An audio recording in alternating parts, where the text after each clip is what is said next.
my play was The Taming of the Shrew, which is said to be one of Shakespeare's first comedies. It was written in 1592, and the date of evidence that I found at least was 1566. Basically, it really showcases his mastery at weaving together the complexity of plots and storytelling, because it's essentially a story within a story. There's a frame story and an inner plot within that. And the frame story basically involves a poor tinker, which is a mender of pots, who's a drunkard that passes out outside of an English tavern one night and is picked up by a local wealthy lord who decides to amuse himself and his hunting friends by tricking the drunkard tinker named Sly into believing that he's the lord. So Sly awakens in the actual lord's bed with all these nice clothing and food and wine and jewelry and servants all at his disposal. And the lord and his men convince him that his memory of being a poor beggar was just merely the result of a 15-year madness that he's recently recovered from. And the lord's page, Bartholomew, dresses as a woman and impersonates Sly's wife. And a troupe of dramatic players are hired to perform for Sly, therein providing the subplot and remaining drama of the play. Basically, the drama involves a wealthy Italian gentleman named Manilo Battista, who has two daughters. Catherine, the oldest daughter, is the Shrew, and Bianca, his younger daughter, is the one who is very popularly sought after. She has 3 suitors in the play, but Battista will not allow her to be married until Catherine is married first. Every possible suitor rejects Catherine because of her shrew-like behavior, which is primarily defined as violent, unsubmissive, argumentative. And basically, Bianca's primary suitor that is the one that eventually wins her affections is named Lucentio, who's a student who moves to Padua, Italy, where the family lives, to study at the university there. He is struck by Bianca's contrasting mild behavior by comparison to her sister and declares himself to be in love with her. He decides to secretly court her by masquerading as a tutor, and one of her other suitors, named Hortensio, decides to do the same thing.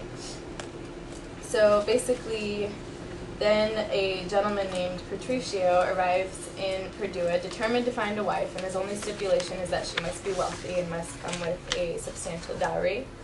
And so when Hortensio realizes this, he persuades him to marry Catherine, thus freeing up himself to vie for Bianca's affections. So basically,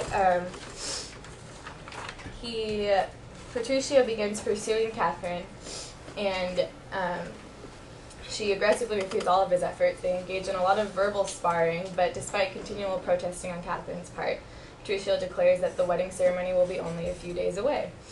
And so Bianca's 3 remaining suitors waste little time in contesting for her, since she'll soon be available, and her father agrees to award her with the suitor who can provide her with the most money.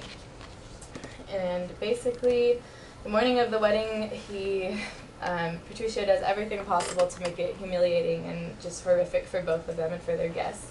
He's late for the ceremony. He's disheveled in his appearance and behavior, and forcibly forces her to leave the ceremony early, claiming that she's now mandated to do whatever he asks because she's his property.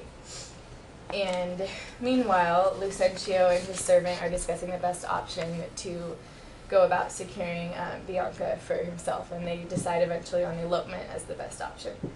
But basically, after the couple has been newly married for a little while, there's a dramatic change in Catherine's behavior because she actually becomes tamed.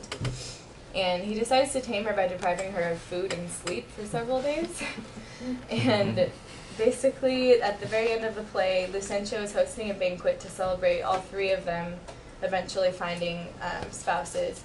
And they're teasing Petruchio about marrying the Shrew, and basically they have a contest to see who has the most obedient wife, and Catherine actually proves to be the most obedient one. So this basically just shows the most prominent theme as transformation and disguise, both in social class and identity. Shakespeare also introduces the theme of just gender and social class as being a constraint. So. Well done.